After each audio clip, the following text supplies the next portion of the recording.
The reaction I got when I told my daughter I was thinking about marrying a woman from Cebu was not what anyone in that conversation would call encouraging. Holly didn't raise her voice. She paused. The kind of pause where you can hear someone choosing their words on the other end of the line. And then she asked very carefully, "How long have you actually known her, Dad?" That was the diplomatic version. What she meant was something closer to, "You lost Mom less than 2 years ago. You're 63. A woman on the other side of the world is paying this much attention to you. Please think about this." She wasn't wrong to ask. I told myself that every time the question started to sting, because it did sting, even when I understood where it came from. The problem was that the woman Holly had already decided I was dealing with, the scheme, the calculated romance, the widower who couldn't see past his loneliness, bore almost no resemblance to the person I'd spent the past 9 months getting to know. But before I can explain any of that, I need to tell you how it started, because it didn't start with romance or with any plan at all. It started with a pork recipe and a comment I almost scrolled past. About 4 months after my wife Helen passed, breast cancer, 2.5 years ago now, I joined a Facebook group for people learning to cook, not a grief group. I want to be clear about that.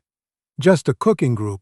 Helen had been the one who cooked in our house for 37 years, and suddenly I was 61 years old, standing in my own kitchen in Fairfield, Ohio, not sure how to make rice. I figured a cooking group might help me feel less useless. I posted a photo one evening of something I'd attempted, her chicken adobo recipe, the one she'd been making since before we got married, the one her own mother had taught her. It didn't look right. The color was off and I'd used the wrong kind of vinegar. I wrote a short note explaining that I was trying to recreate my wife's recipe and had no idea what I was doing. Most of the comments were helpful in that generic way you get online. Then one comment stood out, not because it was elaborate, but because it asked a specific question: what kind of vinegar did she use? Because that changes everything. I answered. She replied. We went back and forth a few times about cooking, and that should have been the end of it. It wasn't. I want to be careful not to make this sound more romantic than it actually was in those early weeks, because it wasn't romantic at all.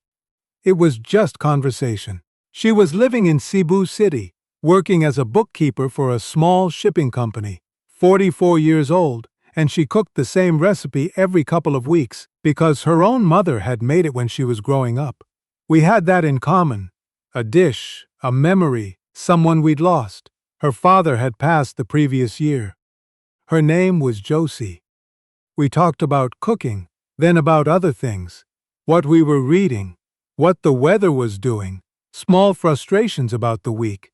She had an easy way of asking follow-up questions that made me feel like what I was saying actually mattered, and I hadn't felt that in a while. I don't think either of us sat down one day and decided to become important to each other. It just happened the way those things do. Gradually, until one day you realize that person is the first one you want to tell when something goes wrong.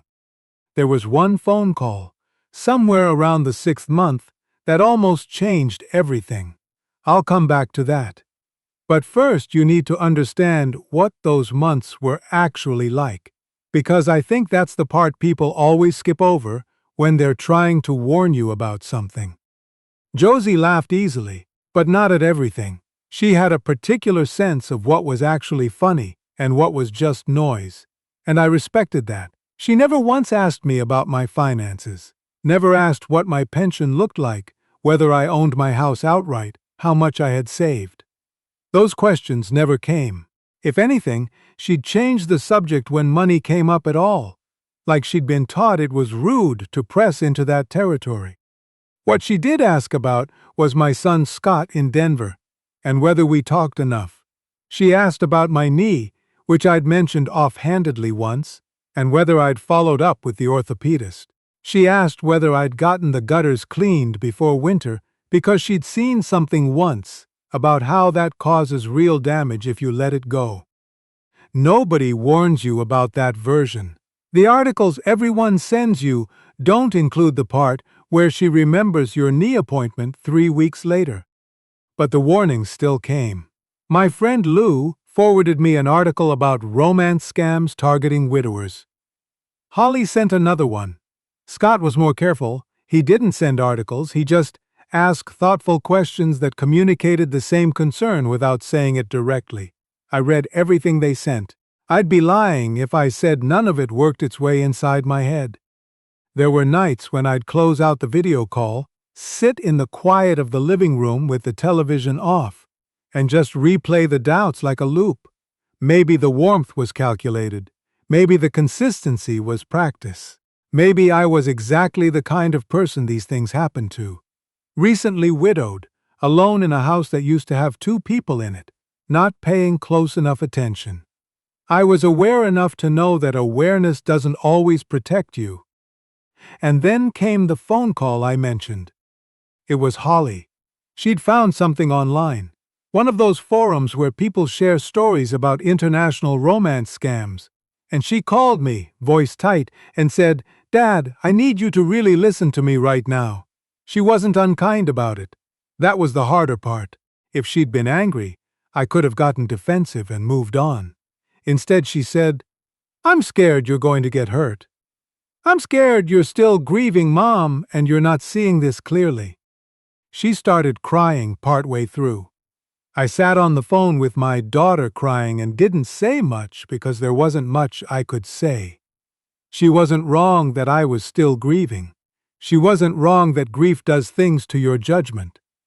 And Holly had never been someone who worried about nothing. After we hung up, I sat with that call for 3 days. I almost sent Josie a message saying I needed to slow things down. I drafted it twice.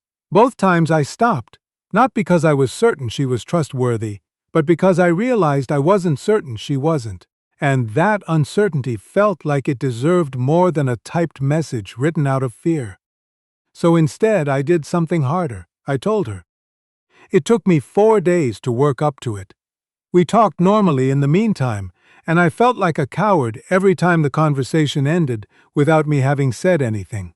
Then one evening, I just started talking before I could stop myself. I told her about Holly's call. I told her about the articles Lou had sent, about the doubt that had been following me around for weeks, about the nights sitting alone, wondering if I'd confused loneliness for something real. I talked for a long time. When I finished, it was quiet.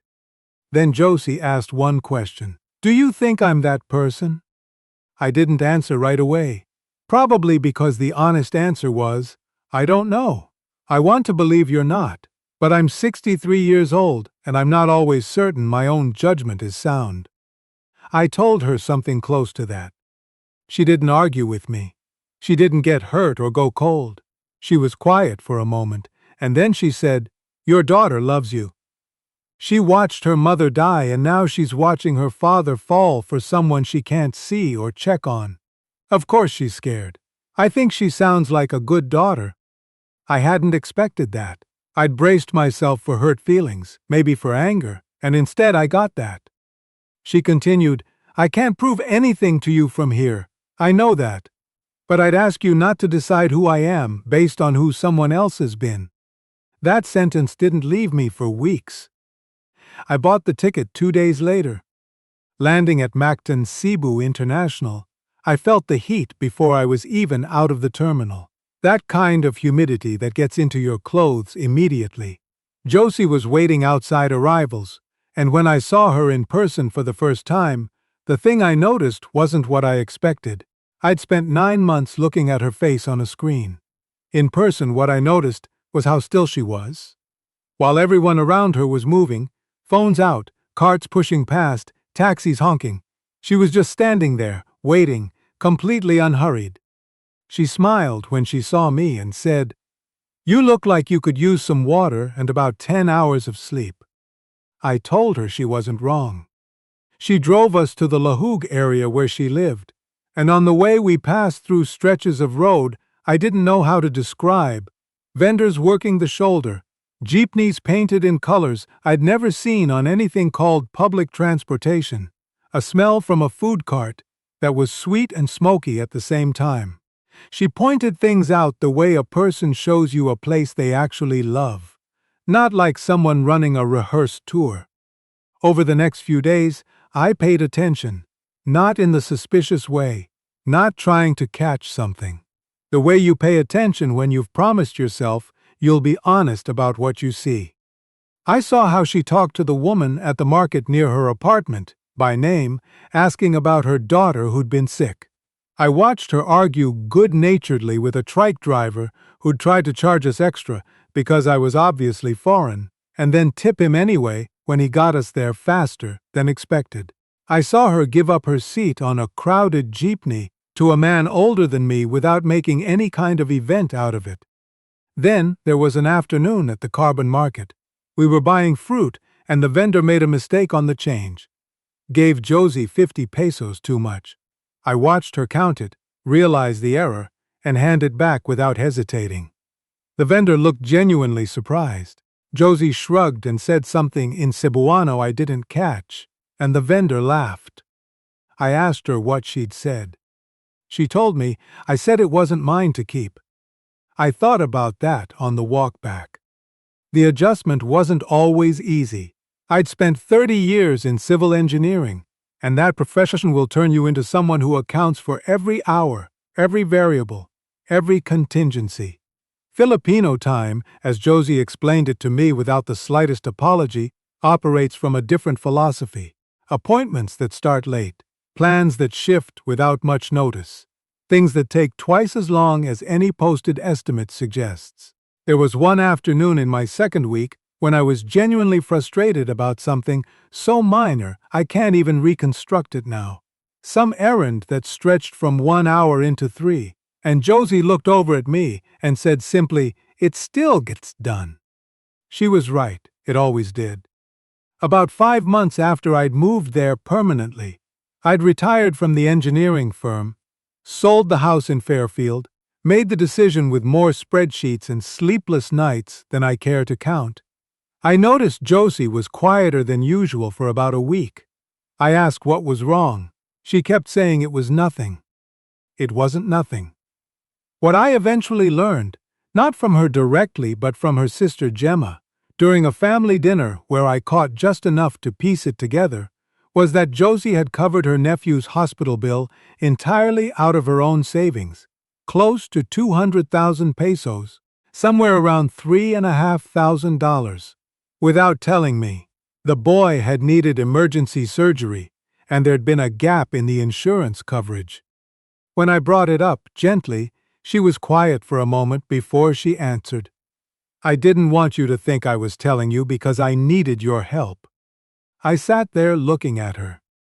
The thing everyone had been warning me about, that she'd reach into my wallet the moment a need appeared, and instead she'd hidden a financial crisis specifically so I wouldn't feel used. The story that was supposed to end with her taking from me had ended with her protecting me from being asked. I told her that we were supposed to be partners, and partners tell each other things. She said, "I know. I'm still learning what that looks like with you." So was I. Holly came to visit the following spring. I won't pretend it started smoothly. The first 2 days were polite in the way that covers over discomfort, and I could feel both of them figuring out how to exist in the same space. On the third morning, Josie was up before either of us and had gone to the bakery 2 streets over.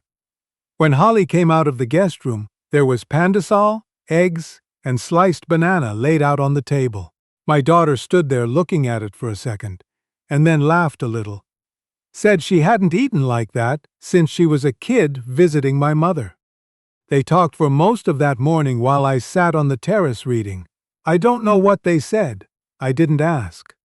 On Holly's last evening, she pulled me aside after dinner and said, "She's not what I expected." I asked what she'd expected. Holly shook her head. "I'm not sure, not this." I understood what she meant. Real things rarely look the way you picture them from the outside, especially when you're picturing them from fear.